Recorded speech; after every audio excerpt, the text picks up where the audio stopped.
Hey friends, welcome to the Time for Living podcast, your ultimate guide to finding the time you need to crush your business dreams while still having time to live your one beautiful life. I'm your host, Lucy Clark, a devoted boy mum, dedicated business owner and time-finding expert. Say goodbye to the I'm too busy mindset that's holding you back from growing your online business. No more feeling overwhelmed or stuck in the same place year after year. Each week, we'll dive deep into strategies for being intentional with your precious time so you can hit those business goals while still making time for yourself and your family. If you're ready to create more time, get practical tips and prioritize the steps that will make the biggest impact on your business and life, then you're in the right spot. Pop in your earbuds, steal a quiet moment, and let's find time together. It's early November and I'm sitting at my kitchen table with my tea.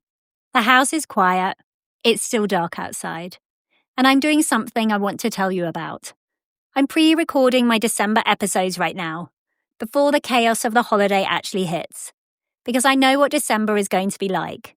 I know I'm not going to want to sit down at my mic between Christmas shopping and family visits, trying to sound thoughtful and present. So I'm doing my end-of-year reflection early, and honestly, I'm kind of grateful for that. Because it means I get to sit with these questions before I'm exhausted, before I'm in the thick of December overwhelm, while I still have the mental space to be actually honest with myself. I grabbed my journal this morning and wrote down 3 questions at the top of the page. And I'm going to walk you through what came up for me when I answered them. Not because you need to answer them the exact same way, but because maybe hearing my process will give you permission to have your own quiet moment. Whenever that is for you. Maybe it's right now. Maybe it's after the holidays. Maybe it's not until January when things finally settle. If you're listening to this while wrapping presents or driving to yet another holiday thing or folding laundry at 10 p.m, I want you to know this episode isn't adding to your to-do list. There's no homework. There's no worksheet. There's not even an action plan at the end. This is just me sharing what I'm sitting with, thinking out loud with you, and maybe it'll resonate. Maybe it won't. Either way is fine. Welcome back to Time for Living. I'm Lucy, and today I'm going to tell you what I wrote in my journal this morning. Think of this as my end-of-year reflection as a busy mom building a business, the honest version, not the highlight reel. So the first question I asked myself was this: what do I want to feel less of in 2026? Not what do I want to do less of, not what habits do I want to break, but what do I want to feel less of? And I sat there for a minute, pen hovering over the page, because that's a harder question than it sounds. And here's what I wrote. I want to feel less rushed. And as soon as I wrote it, I realised that's been the undercurrent of my entire 2025. This constant feeling of being behind, of running to catch up, of never quite having enough time to do the things the way I actually want to do them. Like I'd sit down to record a podcast episode, and instead of being present with what I was creating, I'd be thinking, okay, I have 47 minutes before I need to pick up my son. Can I get this done in time? What if I need to re-record something? What's the next thing on my list? Even the good things, time with my family, working on my business, moments I should be enjoying, they all had this layer of urgency underneath them, this feeling of hurry up so you can get to the next thing. And here's what surprised me when I wrote that down. I'm the one creating that feeling. Not my schedule, not my kids' hockey practice, not the emails in my inbox, me. I'm the one who's been treating my life like a race I need to win instead of a life I get to live. So what do I want to feel less of in 2026? That constant rush, that self-imposed urgency, that feeling like I'm always late to something, even when there's nowhere I actually need to be. I don't know yet what I'm going to do about it. I don't have a system or a plan or a 5-step process. I just know I wrote it down and it felt true. And sometimes that's enough for right now. What about you? What do you want to feel less of? Not do less of, feel less of. It might be the same as mine. It might be completely different. But I'm guessing there's been something that's sitting heavy on you all year. And maybe you haven't given yourself permission to name it yet. Okay, second question. And this one made me feel uncomfortable, which is how I knew it was a good question. What worked that I'm afraid to admit worked?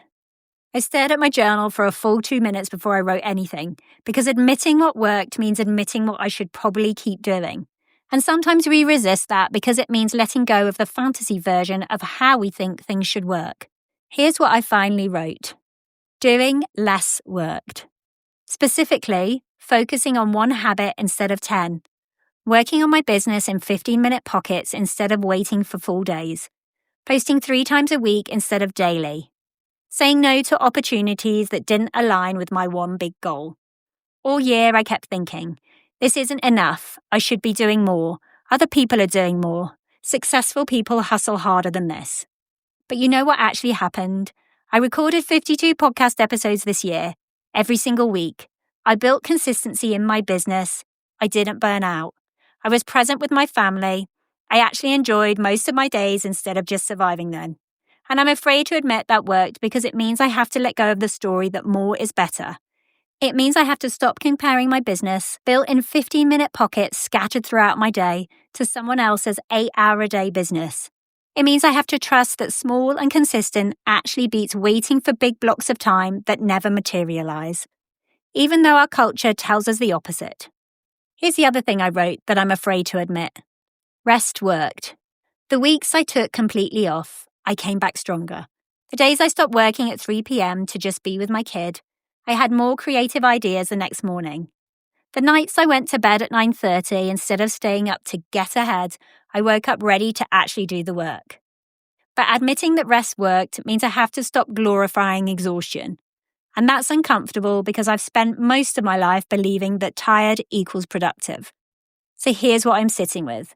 Maybe the thing I'm most afraid to admit is that I don't actually have to sacrifice myself to build something meaningful. Maybe doing less, resting more, and focusing on one thing at a time isn't a compromise. Maybe it's actually the strategy. I don't know if I fully believe that yet, but I wrote it down. And that feels like a start. What about you? What worked this year that you're afraid to admit worked? What small things kept showing up that you've been dismissing because it doesn't look like what you think success should look like? Okay, moving on to the third question. This is the one that made me put down my pen and just sit there. What am I pretending not to know? This question is hard because it requires you to be really honest with yourself about the thing you've been avoiding, the truth you've been dancing around, the reality you're not quite ready to face. Here's what I wrote. I'm pretending not to know that I've outgrown my current business model. And that sentence just sat there on the page staring back at me. Because here's the truth, what I'm doing right now works. I've built something sustainable. I have clients who get results. I have systems that function. I've proven the concept. But I've also hit a ceiling, and I know it. I've known it for months. I can't scale what I'm doing now without burning out. I can't reach more people without completely rebuilding how I deliver value. The one-on-one model that got me here is not going to get me where I'm going. And I'm pretending not to know that because rebuilding is hard. Starting over, even when you're starting from a place of success, is uncomfortable. It means letting go of what's working well enough to create space for what could work even better. It means I can't keep playing safe in the comfortable middle ground I've built. Here's the other thing I wrote. I'm pretending not to know that I'm ready to be more visible. And this one made me laugh a little because it sounds so ridiculous when I say it out loud. Like I have a podcast. I show up every week. I'm literally recording this right now. But there is a difference between showing up consistently and being truly visible, you know. I've been keeping myself at a certain level of visibility. Not too much, not too loud, just enough to build something real, but not so much that I might become a target for criticism. Not so much that people have opinions about me. Not so much that I can't control the narrative. But the next level of what I'm building, it requires me to be seen, really seen, by more people, in bigger spaces, with less control over how it's received. And I'm scared of that. So I've been pretending I don't know that that's what needs to happen next. I keep myself busy with the work I'm already doing, the safe work, the proven work, so I don't have to face the fact that the business I want to build requires me to step into a level of visibility I've been actively avoiding. And here's what really got me this morning. I'm pretending not to know that staying small is a choice. I've been telling myself I'm building slowly, being strategic, being intentional, and those things are true. But they're also convenient stories that let me avoid the scarier truth. I could go bigger, I could reach more people, I could build the thing I actually want to build. But bigger means more visible, bigger means more vulnerable, Bigger means I can't hide behind I'm still figuring it out anymore. And the version of my business I've built is comfortable, it works, it lets me stay in control, it doesn't require me to risk very much. But it's not the vision I wrote down 3 years ago when I started this. That vision is bigger, messier, scarier, and possible. I'm just pretending not to know that it's time. So what am I pretending not to know? That I've outgrown where I am, that I'm ready to be more visible than I've been letting myself be, and that staying at this level is safe, but it's not actually what I want. What about you? What are you pretending not to know? What truth have you been dancing around all year that you're not quite ready to say out loud yet? So those are my 3 questions, and my 3 messy, honest answers. I don't have a neat bow to tie around this. Like I said, I don't have a 5-step action plan for implementing these insights. I just have what I wrote in my journal this morning while my tea got cold. And maybe that's enough right now.